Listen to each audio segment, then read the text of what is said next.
Alam mo ba din, yung ramdam ko na mahal ngayon yung pagmamahalan ng asawa. Oh, sure ka dyan. Yung mga extra, yung mga chichirya, tanggal talaga yun. Pero yung 2 cups of rice, hindi pwedeng 1 cup. Hindi. Dapat 3 cups. 3 cups talaga pa rin. I've learned one thing, that when you do groceries, you have to have a grocery list. Because if you don't keep a list, you will buy some things that you don't need. Yeah, so it's really important, the grocery list.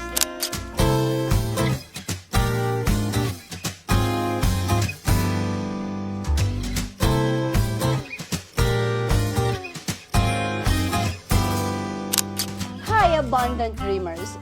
Welcome to a brand new segment of Living Life in Beautiful Abundance. This is Grow in Abundance, our roundtable conversations, of course, with my Mount Carmel FWD team. Of course, we have a very special guest all the way from Cebu, our director, the beautiful, the daring, Mary Ann Latonio. Good evening, beautiful people. Yes, good evening, Ma'am. And of course, our branch manager Vanessa Madayag. Hi, good evening, everyone. And with my very special, beautiful abundance, BGI team, my Mount Carmel team. Say hello. Ayan. So, guys, this is a safe space. Walang jargon, walang lecture, Ma'am Ann. Kwentuhan lang about real life situation that most of us are facing today. Ano nga ba ang hinaharap natin ngayon? Yan ang pag-uusapan natin ngayon, kaibigan. And for our very first topic, pag-uusapan natin ang tanong na siguradong ramdam ng lahat. Bakit parang mas mahal ang lahat ngayon? Ano yung sinabi mo kanina, Ma'am Ann? Sino nga ba ang ramdam mong nagmamahal sa'yo? Alam mo ba din, Yeah. yung ramdam ko na mahal ngayon yung pagmamahalan ng asawa. Oh, sure ka dyan? Oh, God. Okay. So, at least, ramdam niya yung pagmamahal ni Ed Latonio sa kanya. Ikaw, Bonnet, ano naman yung nararamdaman mo ngayon? Ramdam na ramdam ko yung mahal ng mga bilihin. Mahal na natin. Kayo, ramdam niyo ba yon? For me, ramdam ko, ang gulo ng politics that affects our economy also. Okay, tama. Diba, Ako, no? ramdam ko lahat inflation ang problem natin because the economic problem due to the politics. Ako, for me, no? Sabi nila, wala daw forever, pero parang forever na yung mahal ng mga bilihin ngayon. Yes, like last week nagbili ako ng yung lamas, kamatis. Tung kuha lang ako patimbang. Sabi ng sir, anong kilo nito? 140. Akala ko 40, 30. Binawasan ko 1/4 na lang. Parang yung isa 10 pesos na. Di ba usually? Kamatis? Oh. Last week. Oh, sa palengke na yun mismo. Ewan ko lang ay kung ito ba. Debitaw ako ha, na-shock po kay last December, of course, mamalit ka for the holiday, Noche Buena, ano ba? So, niato ko si isa ka, kasi meron tayong yung katuganing trending na exchange gift na daghan kaayo, tapos pagkahuman mag-ana mo. Oh, so, namalit ko og ng small items. Ma-remember na ko sa una, ang 8 o'clock o ang Nestiba, 10 pesos lang yan. Karon 24, 26. Imagine mo. So, guys, di ba? Oo, hirap. Kumbaga na-shock ko. Pati ang Nestle cream sa una, tag 30 plus lang. Ngayon, 78 pesos na. So, imagine. Di ba? So, unsaon na to? Anong ginagawa ninyo? Like, paano ninyo binabawasan? Kumbaga, paano nyo hinahandle yun? Paano nyo hinahandle para at least yung gastos nyo mabawasan? Cost cutting talaga. Cost cutting. Yes. Cost on the budget instead of, kasi like for example you will send your house help to a grocery. Mm-mm. Before, at a 1,000, may mabibili ka na. Medyo marami-rami na, di ba? But ngayon, the 1,000, my God, ilang piraso lang, di ba? Parang kulang to, ha? Like, I will just be shocked, like, okay, because every week I will send my house help to Palengke. Mm-mm. Di ba? Because we assume that Palengke is cheaper than in grocery stores, right? Yeah. So, for at 2,000 na Palengke with lamas na bibilhin, marami na. But ngayon, I observe parang half na lang. Instead of buying 1 kilo, Mm-mm. half kilo na lang. So, ibig sabihin, Ma'am Ann, yung purchasing power natin, lumiliit. Yes. 'Di ba? Pero how about the income? So since yung purchasing power natin lumiliit, guys, may binawasan ba kayo sa gastos nyo? Medyo marami-rami, ma'am. Gina-prioritize lang namin yung, My God, yung 1 kilo, half kilo na lang. yes, yung basic commodities lang talaga. Yung mga extra, yung mga chichirya, tanggal talaga yun. Pero yung 2 cups of rice, hindi pwedeng 1 cup. Hindi. Dapat 3 cups. 3 cups talaga pa rin. Per cook. Okay. So wala nang chichirya. Wala na. Oh. Tanggal talaga. Well, ganun talaga. Kung dati, 1 kilo, ngayon, Dalawang. hindi naman 2 kilo. Ano na lang, yung kaya ng budget. Yun na lang. Kailangan pagkasyahin yung budget. Okay. So dapat pagkasyahin yung budget. Well, for me siguro, no, aside from the, siyempre, cutting costs on our basic commodities in our home, maybe we can also reduce no, yung mga usual habit natin ba, yung pa-coffee sa labas, instead of regular yung daily, you can limit na lang to the most important pag may client calls.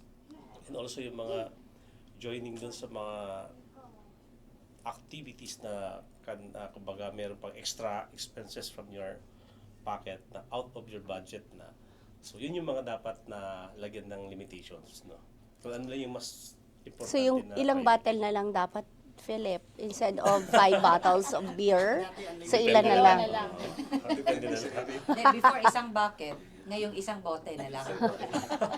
Bitin naman.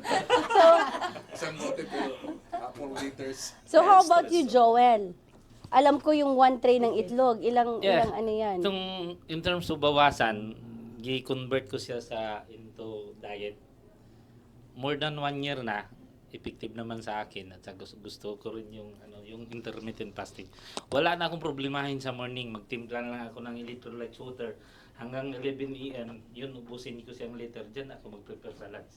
Saka parang may pros and cons ba? So instead of free breakfast, lunch, and dinner, tapos meron pang middle yan, merienda, snacks, so ibig sabihin wala ka ng breakfast? Wala nang breakfast. Then, kung regular days lang nasa bahay ako, mga 6 PM dapat. After nyan, wala na akong kainin.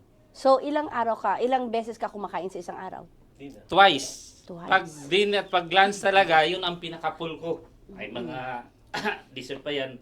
Pag busog pa, feel pa na busog sa gabi, yung magtimpla na lang ako ng sikwate. Tapos okay. kuskating din, na-convert into health. Depende So, lang yan sa atin kasi kung ano yung parang ano ba? Ano yun, parang i-maximize mo kung then i-convert mo kung saan ang good thing result. Okay. So yun isa.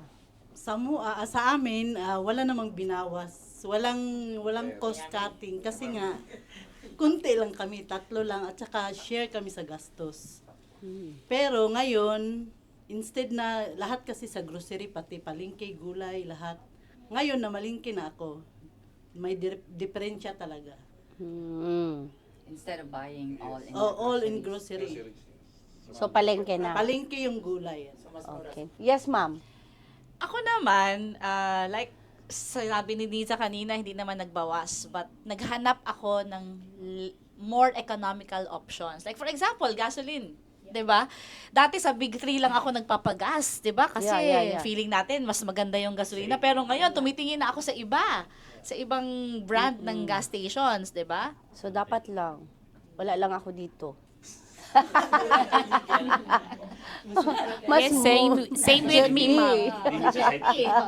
Same with me, especially sa gasoline. Siyempre na, Joy, kanang taas, sahay for the week, next week, mababa na sad. So, by that Karon time nagtaas. na ay roll back, so, pa full tank yun na mo. Okay, which is my husband also going out of town. So, para makasave po siya, para Yeah. pod mi sa amo ang budgeting. And So- also for the food, Mm-mm. we need also kung ano yung budget mo, yun talaga. And we have to do list what are those needed for the groceries. Kasi kung wala doon sa lista mo, meaning wants mo yun. So what are needed, you have to do list. What are the things na kailangan mo siya talaga. So, yung need talaga, Yung yung needs. kailangan. And the wants, budget na yan. I've learned one thing, that when you do groceries, you have to have a grocery list. Because if you don't keep a list, you will buy some things that you don't need. Yeah, exactly. Yeah, so it's really important, the grocery list. Yeah. So that you will stay within your budget. Diba? Not beyond your budget. Kasi hindi mo alam kung ano yung kulang sa bahay. So, kuha ka na lang kuha. And then, pagdating mo sa bahay, ay, marami pa pala. Oh, diba? So, that's why it's very important to have a grocery list talaga. And one thing, it's really sad for us to think na we are working so hard, diba?